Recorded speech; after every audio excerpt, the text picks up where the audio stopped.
कर्मों के फल से न बचोगे, चलना बहुत संभाल के। भाइयों, कर्म का भोग व्यक्ति को भोगना ही पड़ता है, चाहे वो अच्छा कर्म हो चाहे वो बुरा कर्म हो। लंका और पुष्पक विमान आपको पता है किसकी थी? ये रावण के बड़े भाई कुबेर की थी। लेकिन रावण अभिमानी था, अधर्मी था, दुष्ट था, दुराचारी था। केवल दिखावा उसका धर्म का रहा। गुंडा बदमाश उसके साथी थे, एक से एक राक्षसी विद्या करने वाले। साम दाम दंड लगा करके और लंका पुष्पक विमान दोनों छीन लिया और उसको भगा दिया। रावण झूठा नाटक रिश्तेदारों को दिखा रहा कि हमारी ये है, ये हमारे पिता ने दिया था, ये मुझे ही दिया था। ये सब दुनिया का नाटक करके और श्रीलंका को अपने कब्जे में कर लिया, पुष्पक विमान को अपने कब्जे में कर लिया। लेकिन उसने नहीं कुछ कहा। वो करता ही तो क्या करता। और ये प्रमाण है कि तत्र लंकापुरी रम्या निर्मिता विश्वकर्मणा, ये विश्वकर्मा ने बनाई थी और विश्वकर्मा ने बना करके दत्ता कुबेराय, कुबेर को दे दिया था। लेकिन ना मानने पर हुआ क्या कि छोटे भाई रावण का सारे कुल का सर्वनाश हो गया। 1,00,000 पूत 1,15,00,000 नाती, और जे रावण घर दिया न बाती। सर्वनाश हो गया, एक दीपक जलाने वाला कोई नहीं बचा।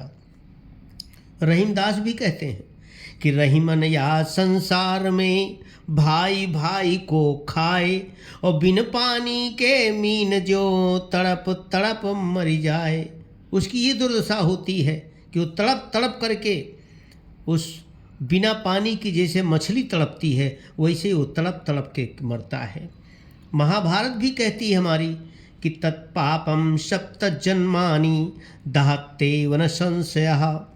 7 जन्मों तक अगर व्यक्ति ऐसा कर्म करता है अपने परिवार के साथ, अपने भाई के साथ, अपने खून के रिश्ते के साथ, और यदि दूसरे के साथ, तो भी उसे ये भोग 7 जन्म तक भोगना पड़ता है। क्यों? और देखिए, अब मैं आपको उदाहरण देता हूँ कि कंस ने अपने बहनोई वसुदेव और बहन देवकी का हक छीन लिया था। गद्दी छीन करके मथुरा का राजा बना और उन्हें जेल में डाल दिया। तो उनका भोग रहा होगा, मैं नहीं कहता, लेकिन परिणाम उसका क्या निकला कि जीवन भर डर करके वो जीवन जिया और श्री कृष्ण के डर से 6 बच्चों को मार डाला। लेकिन अंत हुआ तो श्री कृष्ण ने ही उनको मार दिया। यदि ये है कि मरना तो सभी को है एक दिन, तो ये तो कोई बात नहीं है। आमतौर से हर व्यक्ति कहता है अरे मरना तो है ही है, कर्म का तो भोग सबको भोगना ही। लेकिन करता व्यक्ति गलत ही है तो खूब मनमानी कर लो, जो मन आवे सो कर लो, आएगी किस काम हथकड़ी, रखना रखा इसे संभाल के। कर्मों के फल से न बचोगे, चलना बहुत संभाल के। आगे का परिणाम हुआ क्या कि परिवार का स्वयं का देखना, समझना, सोचना, ऐसे के लिए तो सब बेकार है, लेकिन नाटक करना उनको सब अच्छा लगता है। तो खूब करो, जितना मन आवे सो कर लो, जितना पुष्पक विमान छीनना चाहो छीन लो, लंका को उठाना चाहो उठा ले जाओ। लेकिन रावण की दुर्दशा जैसे हुई वैसे तुम्हारी भी तो हो जाएगी। पांडव हस्तिनापुर के हकदार थे। दुर्योधन के छल से उनका राज्य और यहाँ तक द्रौपदी का भी अपमान किया, लेकिन उसका परिणाम क्या हुआ कि 13 वर्ष वनवास उसको भोगना पड़ा, अज्ञातवास हुआ और महाभारत का युद्ध हुआ जिसमें 100 भाई मारे गए, स्वयं दुर्योधन भी मारा गया। जीवन भर जलन डर सह करके अंत में उसका सर्वनाश हो गया, विनाश हो गया। ये प्रमाण है महाभारत का, रामायण का, भागवत का। हिरण्याक्ष ने पृथ्वी का हक छीना, पाताल में डुबो दिया, भगवान ने 12 रूप लेकर के मार दिया। हिरण्यकशिप ने भाई की मौत का बदला लेने के चक्कर में इतना अहंकार किया, अंत में नृसिंह अवतार में उसको मारा गया। दोनों भाइयों को शांति नहीं मिली।